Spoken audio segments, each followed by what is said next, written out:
Muito legal, né?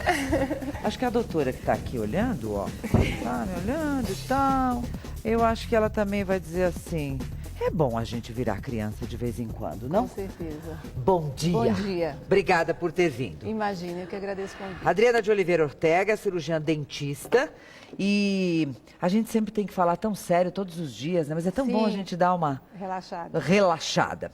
Bom, Claro. ela está aqui para nós falarmos sobre bruxismo. Ela é doutora em Ciências Odontológicas da Faculdade de Odontologia da USP, tem mestrado, é uma pessoa especializada em odontopediatria. Nossa, você tem um senhor de um currículo, viu? O que é bruxismo, doutora? Bruxismo, ele é popularmente chamado, né, o hábito de ranger os dentes. Ranger os dentes. Isso. Agora, é bom só eu fazer um comentário que também existe um hábito de apertar os dentes sem necessariamente fazer o movimento de lateralidade. Então, tem gente que aperta e sem fazer o barulho do bruxismo. Faz aqui assim? Faz. Se você aperta, você contrai essa musculatura e você consegue sentir a contração muscular. Às vezes a gente se pega, acho que já aconteceu com muitas pessoas.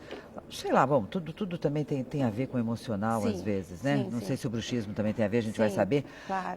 Você chega ao final do dia, nossa, você tá com dor. Tensa. Né? Você tem dor aqui, você não entendeu o porquê, mas eu não tenho nada, não tenho nenhum problema, garganta, dente, nada.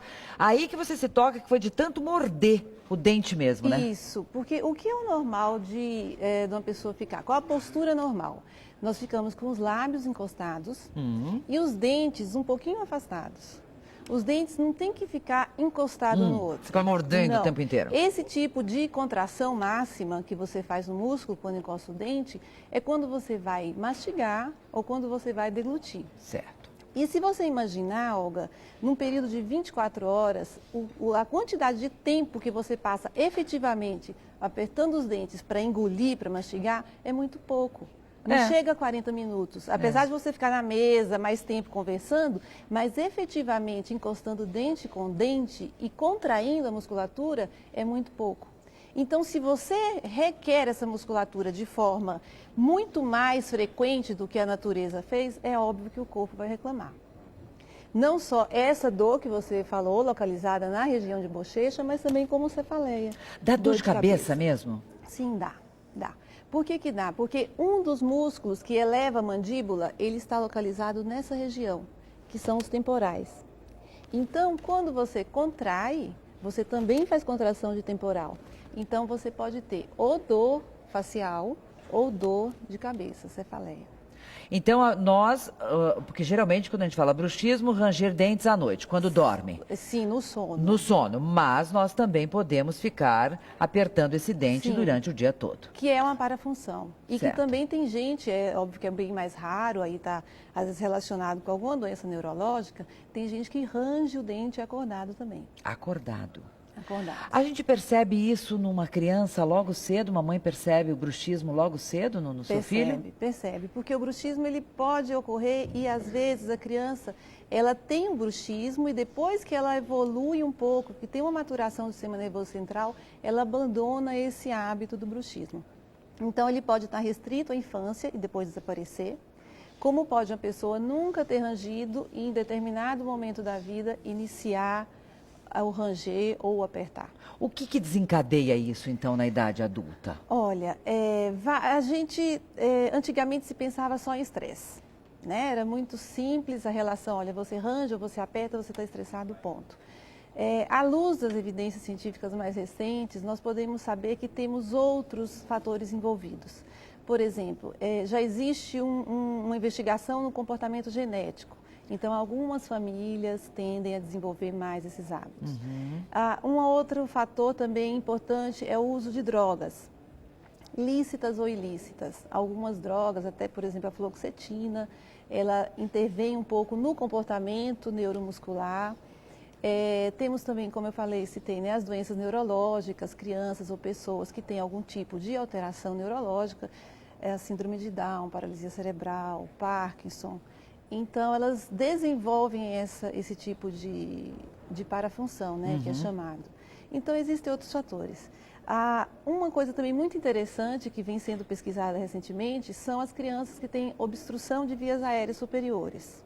Certo. Não conseguem respirar pelo nariz. Isso. Então, assim, existem alguns trabalhos que depois que as crianças são submetidas a intervenções de retirada de adenoide, enfim, elas conseguem diminuir a quantidade de episódio de bruxismo. Veja você, não é só ranger o dente, deixa por isso mesmo. Você pode ter consequências, que a gente vai entrar nisso agora, que consequências eu posso trazer para o meu dente.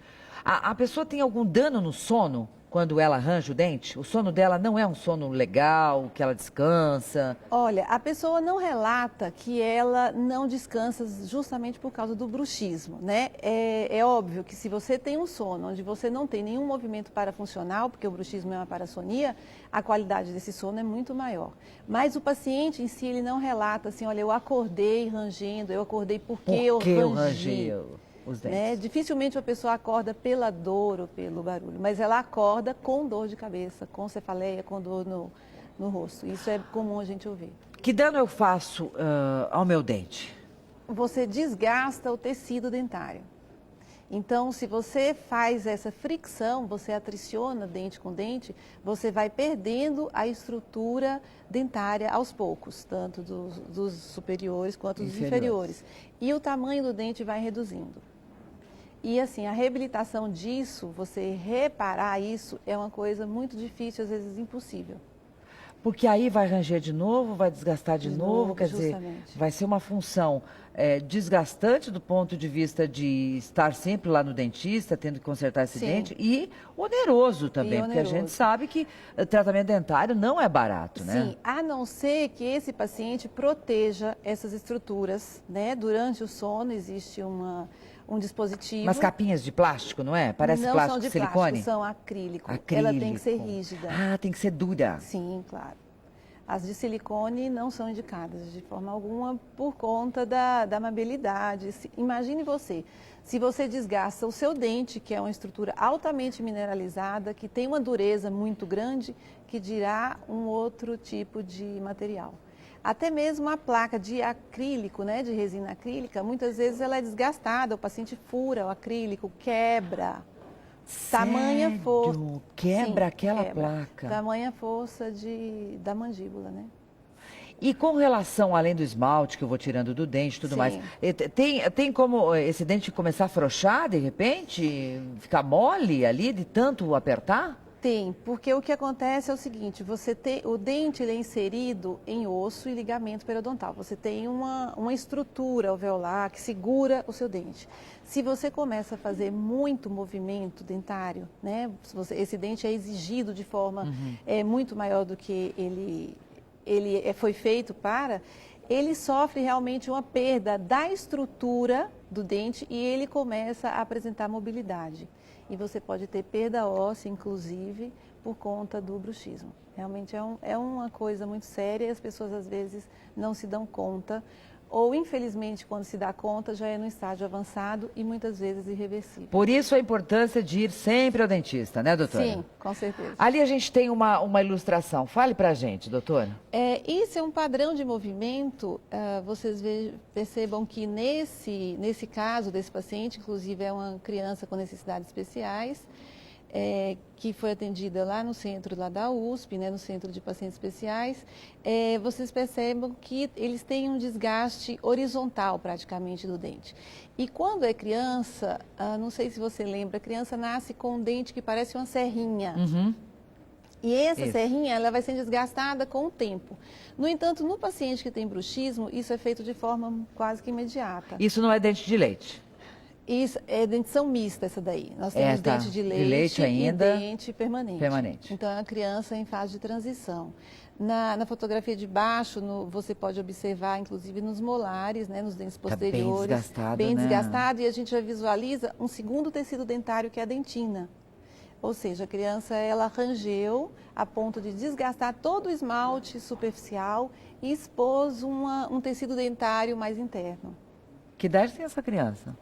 Essa criança tem por volta dos 8 anos de idade. Está bem desgastado. Imagine, de repente, até a dor que ela não sente, né? Sim, claro. E essa criança, ela tem um comprometimento neurológico. Por isso que você acha uma severidade dessa magnitude em criança, que normalmente nós não achamos tanto assim. O nosso grande problema é aquele que todo mundo sabe, nós não vamos ao dentista. Né? Nós vamos ao dentista quando nós estamos com um problema, ou se está doendo o dente, ou porque você quer fazer uma limpeza no dente, ou um clareamento, porque tem uma série de procedimentos hoje.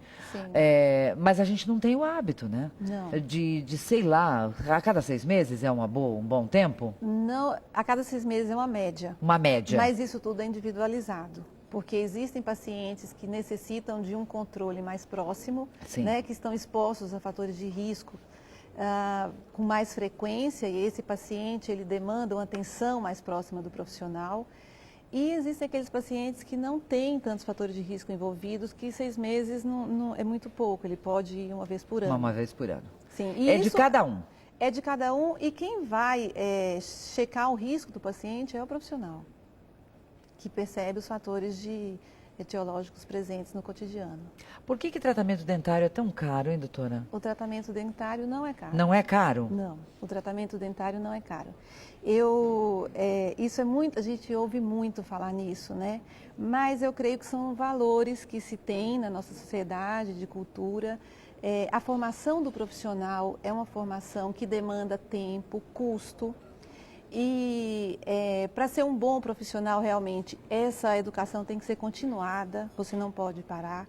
Então, quer dizer, você tem um custo embutido, não só de material, de impostos. Que o material também não é barato, né? Não. Se você for fazer uma coisa de qualidade, realmente você precisa de um material de qualidade. Claro, senão você não vai fazer um trabalhinho qualquer. Mas aí. Foi interessante você tocar nesse assunto, porque muitas pessoas, né, vai ser tão caro e tal, mas eu falo sempre, depende da prioridade das pessoas, depende do que elas querem gastar em dinheiro. E saúde, infelizmente, saúde e educação não são prioridades. Infelizmente, quando você Sim. fala de impostos, outro dia a gente estava falando sobre imposto aqui no programa, meu Deus do céu, o que a gente paga de imposto, que acaba encarecendo um tratamento dentário claro, e outras coisas mais, lógico. A carga tributária, de alguma forma, você tem que repassar. Claro, é impossível, lógico. Senão você não sobrevive. E isso o consumidor final acaba pagando em todos os serviços e produtos adquiridos, inclusive no tratamento odontológico. E os tratamentos odontológicos estão ótimos, né? Porque a gente tem cada novidade por aí. Eu vou dar um tempinho ali com a Ana, já volto aqui, doutora Adriana. Eu estou conversando com a doutora Adriana de Oliveira Ortega. Ela é cirurgiã dentista e está nos dando uma luz aqui sobre bruxismo e sobre dente de uma forma geral. Agora